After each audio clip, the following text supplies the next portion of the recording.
മൂന്നാർ മഹാത്മാഗാന്ധി കോളനിയിൽ പട്ടികജാതി കുടുംബങ്ങൾക്ക് താമസിക്കാൻ നൽകിയ സ്ഥലത്ത് ഇപ്പോഴുള്ളത് ഹോം സ്റ്റേകളും കോട്ടേജുകളും.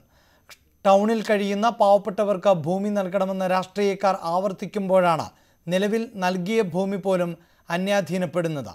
വിവിധ മതവിഭാഗങ്ങളുടെ ആരാധനാലയങ്ങളും വ്യാപാര സ്ഥാപനങ്ങളും സർക്കാർ ഭൂമി കയ്യേറിയിട്ടുണ്ടെങ്കിലും ഇതെല്ലാം ലഘൂകരിക്കുന്ന നിലപാടാണ് പ്രാദേശിക രാഷ്ട്രീയ നേതാക്കൾക്ക് ഉള്ളത്.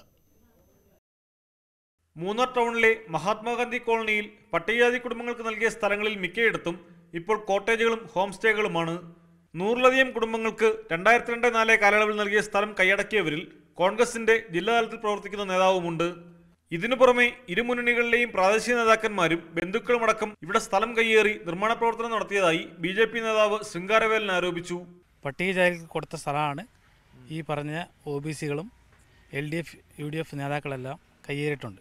റിസോർട്ടുകൾ പണിത് ഹോം സ്റ്റേ പണിത് കച്ചവടം നടത്തിക്കൊണ്ടിരിക്കുകയാണ്. പരാതി മൂന്നാർ പഞ്ചായത്ത് സെക്രട്ടറിക്ക് നമ്മൾ രേഖാമൂലം എഴുതി ചോദിച്ചിട്ട് അതിൻ്റെ കൃത്യമായിട്ടുള്ള മറുപടി മൂന്നാറിൻ്റെ പഞ്ചായത്ത് സെക്രട്ടറി, ഇപ്പോൾ നിലവിലുള്ള സെക്രട്ടറി കൊടുത്തിട്ടില്ല.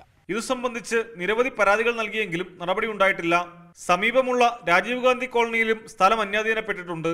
പട്ടികജാതിക്കാർക്ക് നൽകിയ സ്ഥലം ചുളുവിലയ്ക്ക് കയ്യേറിയതിനു പുറമെ ഭൂമി കയ്യേറ്റവും ഇവിടെ വ്യാപകമാണ്. ടൗണിൽ കയ്യേറ്റമില്ലെന്ന് അവകാശപ്പെടുന്ന നേതാക്കൾ യഥാർത്ഥ വസ്തുത മറച്ചുവെക്കുകയാണെന്നാണ് ആരോപണം.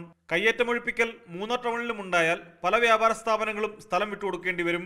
പ്രധാന ആരാധനാലയങ്ങൾ പലതും ഭൂമി കയ്യേറിയിട്ടുള്ളത് സംബന്ധിച്ച് ഭൂസംരക്ഷണ സേന റിപ്പോർട്ട് ചെയ്തിരുന്നെങ്കിലും നടപടി ഉണ്ടായിട്ടില്ല. കയ്യേറ്റമൊഴിപ്പിക്കുമെന്ന ആശങ്കയാണ് മാധ്യമങ്ങൾക്കെതിരെ സമരം നടത്താൻ പലർക്കും പ്രേരണയായതെന്നാണ് സൂചന. മൂന്നാർ ടൗണിൽ കയ്യേറ്റമില്ലെന്ന് സ്ഥാപിക്കാൻ പലരും പാവപ്പെട്ടവരെയാണ് പരിചയാക്കുന്നത്. എന്നാൽ ടൗണിന് സമീപവും പട്ടികജാതിക്കാർക്ക് ലഭിച്ച ഭൂമി പോലും പലരും സ്വന്തമാക്കിയിട്ടുണ്ടെന്നാണ് യാഥാർത്ഥ്യം. മൂന്നാറിൽ നിന്നും ക്യാമറാമാൻ അനിൽ നീലേശ്വരത്തിനൊപ്പം പ്രദീപ് സി നിർമ്മൺ, ന്യൂസ് 18.